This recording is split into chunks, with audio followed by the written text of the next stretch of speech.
Madame Le Biot, bonjour. Bonjour chers auditeurs, bonjour mesdames. Aïch, merci. Meilleurs vœux à vous également. La récolte de maïs, elle a commencé depuis déjà quelques semaines à travers le sud du pays. Tout d'abord, les résultats semblent être satisfaisants. Alors, comment se déroule déjà cette campagne, Madame Le Biot? Merci. Justement, la campagne de récolte de maïs et de tournesol a commencé déjà il y a quelques temps timidement, mais officiellement c'était la semaine passée. On a fait le lancement de la campagne à partir de la wilaya de Timimoun en présence des autorités locales, en l'occurrence Monsieur le Wali de la wilaya de Timimoun qui a veillé personnellement au lancement officiel de la campagne de récolte de maïs. Timimoun, justement, est l'une des wilayas qui ont été donc sélectionnées pour l'élargissement de ces cultures stratégiques, notamment le maïs. Comment se présentent les rendements dans cette wilaya du sud-ouest du pays? Franchement, lors de ma visite à Timimoun, j'étais impressionnée. Il faut voir pour croire. Donc, les résultats étaient très, très satisfaisants. D'ailleurs, il y a un investisseur qui a pu avoir 114 quintaux à l'hectare, pour être plus précis, 113,86 quintaux à l'hectare. Et c'était vraiment impressionnant. Les rendements varient entre 50, 60, 70 jusqu'à 90. Et c'est dû vraiment à l'investissement et l'adhésion complète des agriculteurs et des investisseurs au niveau de la région sud. C'est des rendements particuliers pour le maïs, c'est-à-dire c'est des rendements qu'on ne connaît pas dans le nord du pays? Oui, exactement. Donc c'est du jamais vu. Donc c'est la première fois en Algérie qu'on enregistre un chiffre pareil. Dire que le maïs quand même ça reste une culture nouvelle, malgré qu'on la cultive depuis quelques années, mais ça reste timide. Les superficies cultivées ça reste timide. Donc c'est une culture qui est pas bien connue par rapport aux agriculteurs. Donc même nous au niveau de l'administration, les techniciens, on est en train d'apprendre chaque jour de cette culture, les variétés, parce que toute la semence elle est importée. Donc on a toute une panoplie de semences qu'on importe, donc on est en train de voir le feedback du terrain pour voir quelles sont les variétés qui s'adaptent mieux, c'est-à-dire en Algérie, les variétés qui donnent plus de rendement. Donc et c'est par rapport à ça quand on va choisir. D'ailleurs il y a eu une installation d'un comité technique au niveau du ministère de l'Agriculture pour faire le choix variétal justement et arriver à nos objectifs durant la quinquennale 2024-2028. Pour la commission, ça sera donc pour la prochaine campagne, commencer à partir de la prochaine campagne, pas pour l'actuelle? Oui, la campagne 2025. La campagne 2025 pour arriver, parce que, bon, si je peux me permettre, c'est-à-dire arriver, parce qu'on a tracé quand même des objectifs, comme je l'ai déjà dit, jusqu'à la quinquennale 2028 pour arriver à notre autosuffisance. Donc, on a enregistré arriver à 220 000 hectares en maïs grain. Cet objectif, il est déglobalisé sur 5 ans. Pour la campagne 2025, on aura à mettre en place à peu près 30 000 hectares de maïs grain, dont 8 000 hectares au niveau des wilayas du nord et 22 000 au niveau des wilayas du sud. Pour l'instant, combien nous avons semé pour cette campagne, la campagne qui vient pour cette récolte? On récolte le semis de la campagne 2024. Donc, on a à récolter environ un chiffre qui avoisine les 16 000 hectares. Donc, on s'est lancé au niveau de les wilayas d'Adrar, Timimoun et Ouirgla. Donc, la campagne commence timidement. Elle se poursuit jusqu'à la fin février, Inch'Allah, parce qu'il y a eu quand même des dates de semis complètement différentes.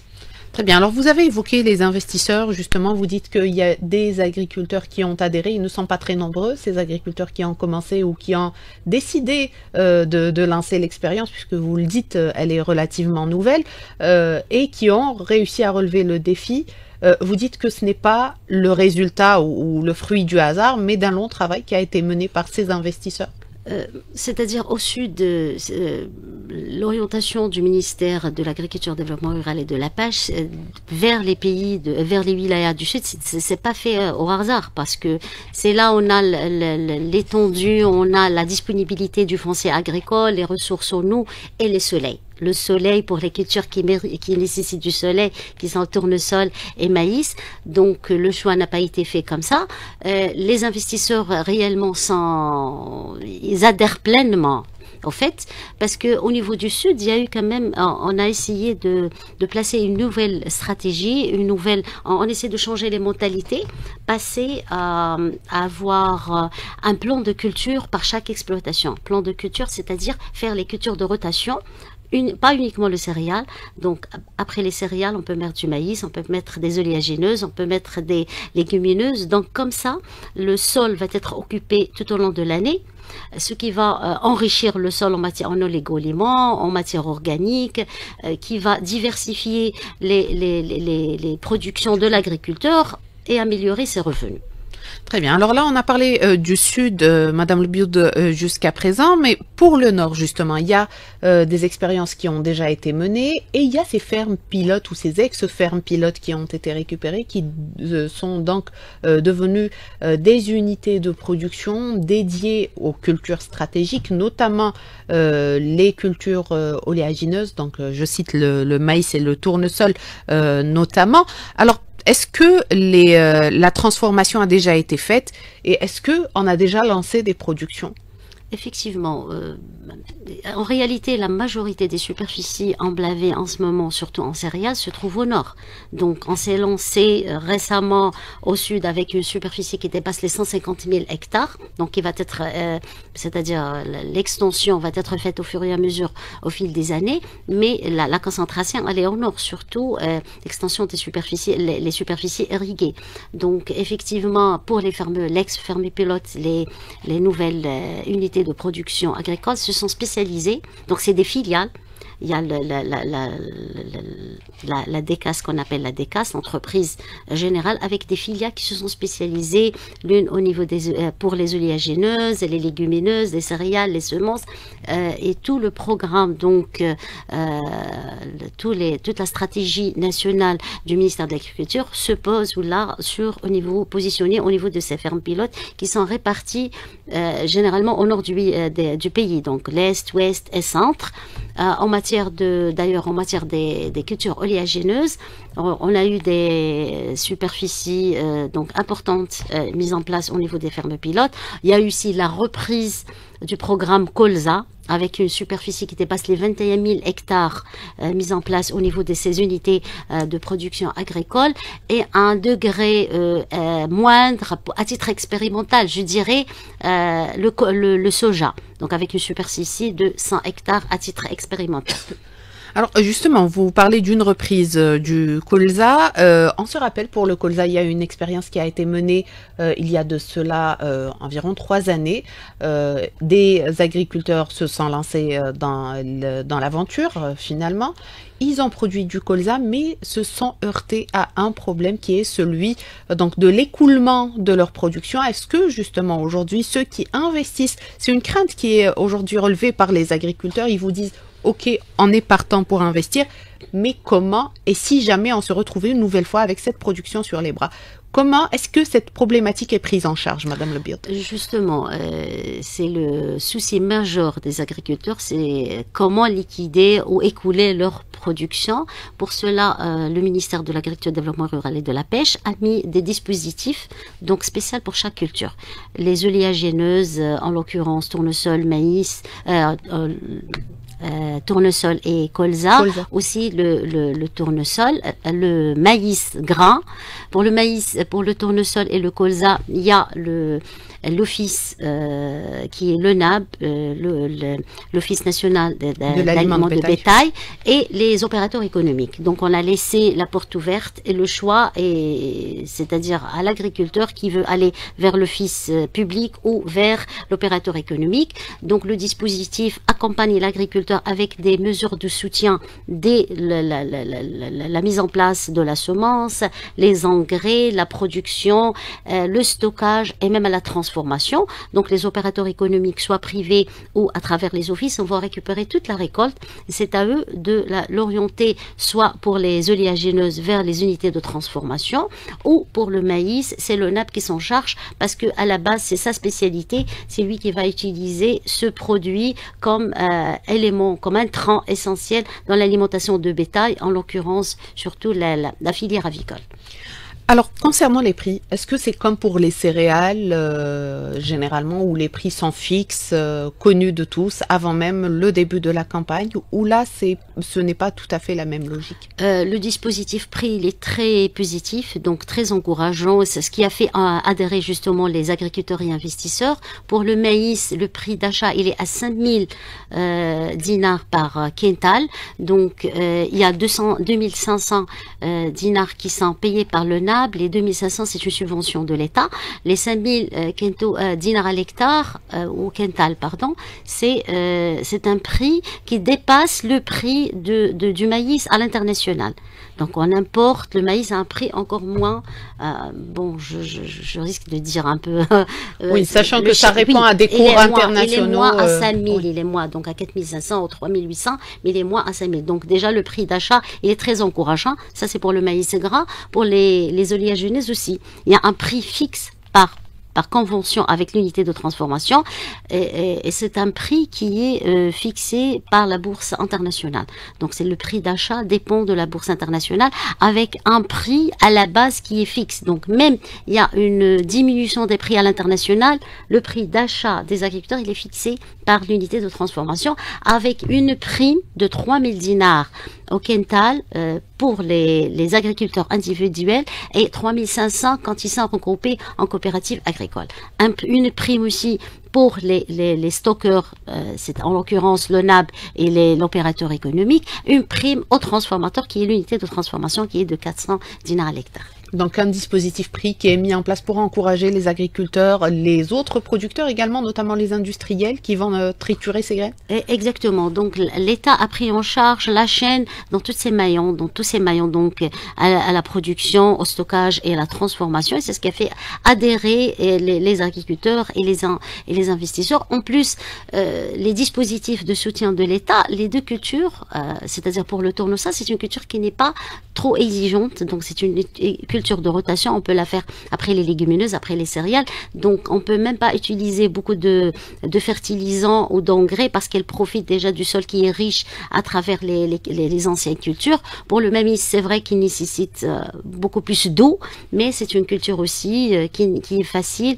Il suffit juste d'adhérer, il suffit juste de suivre l'itinéraire technique. Et là, justement, c'est un appel aux agriculteurs, aux investisseurs, qu'il faut quand même s'aligner au dispositif et itinéraire technique, faire appel aux instituts techniques sous tutelle qui sont là à travers tout. Donc on a toute une gamme un nombre important d'instituts techniques à travers les pays, à travers les wilayas du pays pour accompagner justement les agriculteurs au cours de leur production. Alors le colza et le tournesol, on le disait, il y a des expériences qui ont été menées. Aujourd'hui, le plus gros donc est dédié au maïs pour l'heure.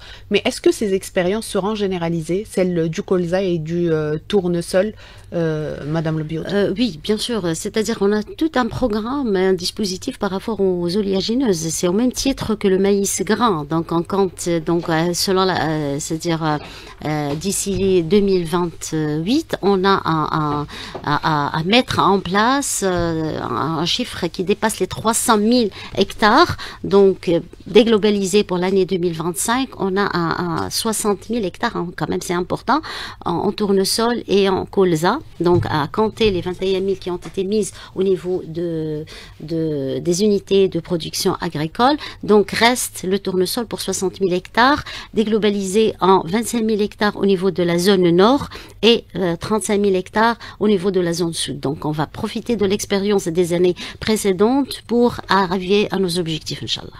Des objectifs sur lesquels nous aurons à revenir dans la deuxième partie de l'émission. Ça sera dans quelques instants. Restez avec nous.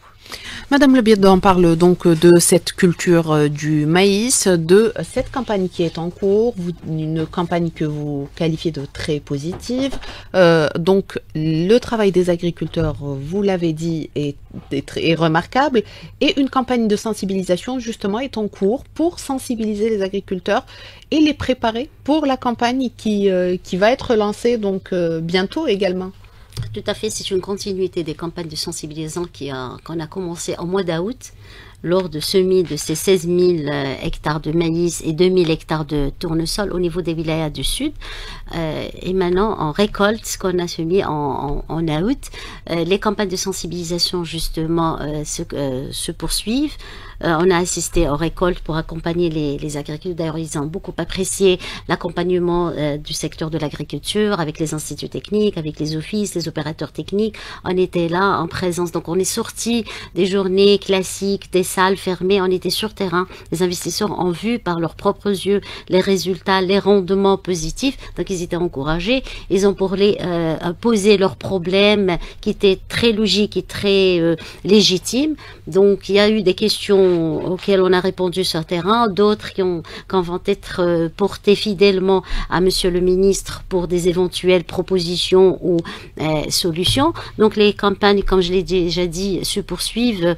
Donc on a demain, le 15. Demain 15, donc on a un regroupement régional au niveau de la wilaya de Annaba qui va regrouper les 10 wilayas de l'Est, justement pour parler des deux cultures, donc tournesol et maïs gras, avec la présence des instituts techniques, les offices et tous les intervenants au niveau du dispositif pour faire adhérer justement un maximum d'agriculteurs et assurer d'arriver à nos objectifs qui sont de 30 000, je rappelle 30 000 hectares pour le maïs gras et 60 000 hectares pour les oléagineuses. Sachant que, c'est-à-dire pour le maïs, on cultivait le maïs depuis des années, mais c'était vers l'ensilage.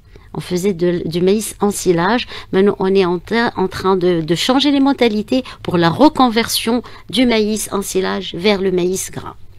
Quelle est l'utilité de cette reconversion? C'est-à-dire, parce que pour diminuer, oui, ben c'est important parce que le maïs et les oléagineux, c'est des produits qui sont importés à 100%. Donc, on consomme en maïs gras un chiffre avoisinant à 3,7 millions de tonnes par année, donc qui est une valeur de 1,6 milliard de dollars, qui est une facture très très importante. Alors qu'on a toutes les capacités de produire notre maïs et notre produit oléagineuse, donc et avoir notre huile à 100% algérien, parce que les oléagineuses, on utilise après trituration, on a les huiles qu'on utilise pour la consommation humaine et on a les tourteaux, c'est les déchets qui sont un intrant essentiel dans l'aliment de bétail, surtout la filière avicole. Aussi les maïs gras qui est un intrant important dans la filière avicole qui constitue 60% de l'aliment. Donc c'est des produits qui sont importés à 100% et qui coûtent c'est-à-dire au trésor public une somme très importante, alors qu'on peut éviter, on peut facilement, on a toutes les capacités, soit c'est-à-dire comme je l'ai déjà dit, le foncier agricole, les ressources hydriques et le soleil. On a les capacités humaines, donc on a tout pour produire notre production. Et à un certain moment, c'est-à-dire réaliser le plan de développement des cultures stratégiques, c'est plus l'affaire du ministère de l'Agriculture, Développement rural de la Pêche, c'est intersectoriel. Donc ça dépasse le ministère parce que tous ces périmètres créés au sud du pays nécessitent de l'électrification, nécessitent l'ouverture des pistes, la télécommunication. Donc c'est les ressources hydriques, donc c'est le ministère de l'hydraulique. Donc c'est plusieurs ministères qui vont adhérer pour la réalisation de ce plan de développement des cultures stratégiques. Alors vous avez, Madame Lobiet, cité des contraintes, vous avez parlé de contraintes qui ont été soulevées par les agriculteurs lors de ces campagnes de sensibilisation, de ce travail de terrain que vous menez pour sensibiliser les agriculteurs. Quelles sont les principales contraintes qui sont soulevées par les opérateurs? Bon, je citerai comme exemple le problème de foncier. Donc, qui est c'est-à-dire, il y a des commissions qui ont été installées depuis les instructions de Monsieur le Président, les dernières instructions de Monsieur le Président lors du 50e anniversaire de l'Union des agriculteurs algériens. Donc, d'ici 2025, on n'en parle plus de problème de foncier. On a aussi le problème d'électrification, d'ouverture de pistes. En réalité, le principe au début, c'était de créer des périmètres, de les mettre à travers la plateforme Audace donc et ONTA, après avoir mis tout ce qui est électrification et ouverture des pistes. Mais à un certain moment, la demande des agriculteurs et des investisseurs dépassait de loin la prise en charge de ces périmètres. D'où il y a eu l'attribution aux investisseurs sans avoir fait, c'est-à-dire tout ce qui est électrification et ouverture de pistes. Sans oublier aussi qu'il y a beaucoup d'investisseurs, beaucoup de demandeurs qui n'avaient pas l'idée d'investir. C'était juste de s'accaparer de ces terrains agricoles. Et heureusement qu'il y a eu toutes les commissions d'assainissement et on a pu récupérer des dizaines, voire des centaines de milliers d'hectares qui ont été mises aussi au niveau de la plateforme numérique pour les investisseurs et agriculteurs. Donc voilà. Donc c'est les principales contraintes qui sont levées par les agriculteurs. Vous dites que c'est en voie de règlement au niveau du ministère? Oui, bien sûr. D'ici, Inch'Allah, 2025, on n'en parle plus de problème de foncier agricole. C'était les instructions de Monsieur le Président. Il y a des comités qui sont en train de travailler, multisectoriels, qui sont en train de travailler sur pour les pistes, l'électrification, la question de l'eau. Pour les pistes et l'électrification, justement, il y a une enveloppe financière très très importante qui a été allouée au ministère de l'Agriculture et du Développement rural, qui est destinée uniquement pour les wilayas du Sud. Elle est déjà répartie, les montants sont alloués aux wilayas, donc c'est très important pour l'électrification et l'ouverture des pistes au niveau des périmètres déjà créés et attribués aux investisseurs. Il y avait aussi le problème du machinisme agricole. Effectivement, notre prestataire de services, c'est l'office, c'est l'OAIC, donc avec tout ce qui est tracteur, moissonneuse et semoir, avec les deux cultures, donc je dirais maïs et tournesol. C'est vrai qu'on peut utiliser les mêmes moissonneuses pour les céréales, mais quand même il y a du matériel spécifique pour ces deux cultures. Inch'Allah, il y aura donc monsieur le ministre a donné instruction à l'ONAB et à l'OAIC pour prendre en charge cette problématique, soit par la PMAT, c'est-à-dire par le matériel national, ou à travers l'importation, justement pour subvenir et répondre aux réclamations et aux besoins des agriculteurs. Alors justement, il y a des pays qui ont bien avancé en matière de machinisme, en matière de technologie dédiée donc au développement de ces cultures oléagineuses notamment. Le maïs, le colza, le soja également. Il y a des expériences très importantes donc à travers le monde. Est-ce qu'il y a une coopération qui est en cours justement pour bénéficier de ces technologies et avancer plus vite, si on peut dire ça comme ça? Bien sûr, il y a plusieurs coopérations avec des pays amis pour l'échange justement d'expériences, partage des nouvelles technologies. Aussi, si je parle de l'autosuffisance, on a deux axes, c'est-à-dire l'extension des superficies pour arriver à nos objectifs et subvenir à nos besoins en consommation tournesol, c'est-à-dire oléagineuse et maïs gras. L'autre volet, c'est de produire notre propre semence, parce que si on veut parler de la sécurité alimentaire, c'est d'arriver à produire notre propre semence. Pour cela, il y aura, Inch'Allah, il y a tout un programme pour partenariat avec des pays amis dans le cadre de justement multiplication des semences de maïs gras et de tournesol, après avoir justement j'ai parlé tout à l'heure du feedback du terrain pour choisir les meilleures variétés qui s'adaptent à notre climat, soit au sud, soit au nord du pays. Justement, il y a de la recherche qui se fait en matière de semences pour ces cultures-là, sachant qu'il y a toutes les réalités climatiques aujourd'hui qui imposent, vous le disiez, un choix de semences particulier. Est-ce qu'on est justement sur ce travail? Oui, bien sûr, il y a beaucoup de recherches qui se font au niveau des instituts, en l'occurrence l'INRA, l'ITAF, il y a plusieurs, l'ITIDAS sur l'agriculture saharienne. Il y a beaucoup de recherches qui se font, des expériences qui sont faites au niveau des instituts par les chercheurs, au niveau des instituts sous tutelle, justement pour arriver à avoir de la semence qui s'adapte vraiment, c'est-à-dire au changement climatique, et avoir des rendements, c'est-à-dire les meilleurs rendements à travers ces variétés. Il y a aussi, je dirais, parce que il y a beaucoup d'entreprises, bon, je voulais citer ça, il y a beaucoup d'entreprises publiques qui ont investi dans le domaine de l'agriculture, notamment au sud du pays, en l'occurrence donc Sonatrach, Cosider, GGR, et même des entreprises étrangères en partenariat avec des entreprises nationales telles que les Qataris, les Saoudiens, donc les Turcs, les Italiens. Donc tout ça ça, c'est une... Donc, je pense que l'agriculture algérienne, elle est tellement positive, elle est tellement encourageante qu'elle fait, c'est-à-dire intéresser des entreprises publiques ou étrangères. Alors une dernière question, peut-être Madame Le Biod, c'est celle relative à l'eau. Il n'y a pas d'agriculture sans eau. Est-ce que une des orientations, c'est d'élargir les superficies irriguées justement pour atteindre les objectifs d'autosuffisance pour les différentes filières stratégiques? Est-ce qu'il y a un plan qui est établi pour les cultures oléagineuses? Tout à fait. Donc, comme vous l'avez bien dit, il n'y a pas d'agriculture sans eau. C'est par rapport à ça qu'on s'est dirigé vers les pays, les wilayas du sud, là où il y a la ressource hydrique. Là aussi, il y a tout un plan en collaboration avec le secteur de l'hydraulique. Il y a des réunions qui se font régulièrement entre Monsieur le ministre de l'Agriculture et Monsieur le ministre de l'hydraulique. Il y a des comités qui veillent à justement l'extension des superficie irriguée pour arriver à nos objectifs justement qui sont fixés d'emblée jusqu'à 2028. L'intégralité de la surface est irriguée?